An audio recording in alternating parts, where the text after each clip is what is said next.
আমরা চলে এসেছি এখন কোথায়?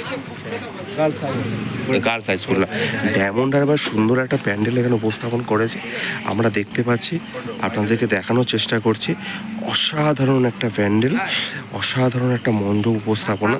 তার কি বিষয়ভিত্তি আছে আমরা জানি না, কিন্তু কি সুন্দর একটা উপস্থাপনা, যেটা আমরা সচরাচর চোখে দেখতে পাই না, আমাদেরকে দেখানো হয় না। আমরা কলকাতার পুজোর ভিড়ে আমরা ব্যস্ত থাকি, কিন্তু আমাদের লোকালিটিতে এত ভালো ভালো পুজো হয় যেইগুলো আমরা উপস্থাপন করি না, কিন্তু যেটা আমরা এখন দেখতে পাচ্ছি অসাধারণ উপস্থাপনা, অসাধারণ উপস্থাপনা।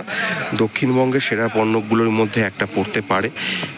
আমরা চেষ্টা করছি সেইগুলোকে উপস্থাপন করার। দেখছি একেবারে চলে যাব মণ্ডপের ভিতরে। মণ্ডপের ভিতরে আমরা দেখব কী রকমের তারা সাজসজ্জা করেছে। আমরা আসছি ষষ্ঠীর সকালে, ষষ্ঠীর একদম ভোরবেলায় দেখতে পাচ্ছি। আমরা ঢুকছি মণ্ডপের ভিতরে। অসাধারণ উপস্থাপনা, অসাধারণ কাজ আমরা দেখতে পাচ্ছি। উপরে একটা সুন্দর শিবের মূর্তি, আমাদের সামনে একটা ব্যাকগ্রাউন্ড মিউজিক চলছে। তার সঙ্গে সঙ্গে আমরা দেখতে পাচ্ছি একটা বিষ্ণুর প্রতিমা, খুব সুন্দর একটা ভিগনেটিং লুক দিচ্ছে।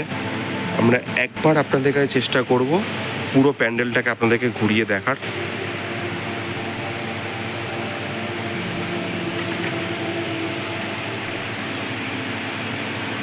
অসাধারণ সুন্দর, অসাধারণ শিল্পকলা। এক দাদা এখন প্রণাম করছিলেন। অসাধারণ শিল্পকলা, স্পিচলেস। ডিটেলিংসের কাজ আমরা কতটা দেখাতে পারবো আমি জানি না। থার্মোকল কেটে এই ধরনের মূর্তি করা অসাধারণ।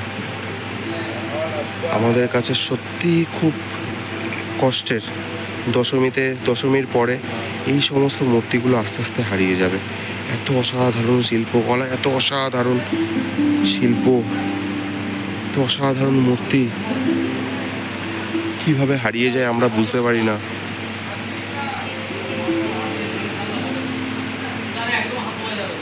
কি অসাধারণ কারুকলা,